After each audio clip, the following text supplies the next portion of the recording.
আরে বাইরে কথাটা শুই না যাও, ভিডিও দিকে যাও গা করে, লাইক করতে সমস্যা, ফোকাটে টেয়া খরচ হয়।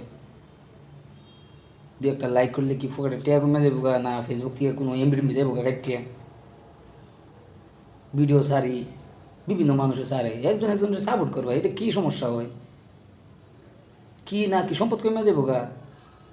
না হে, হে বড় সেলিব্রিটি হয়ে যাবো গা, হয়ে গেলে গা পরে ফিসন ফিসন ঘুরন লাগবো। আর ভাই সেলিব্রিটি খুইলে হয়ে যাবেন গা যায়। আমরা ছোটোখাটো একটা ভিডিও করি, সামান্য একটু রেসপন্স পাইলে, আমাদের যে ফ্রেন্ড সার্কেল যেগুলো আছে অন্তত এইগুলো রেসপন্স পাইলেই তো হয়।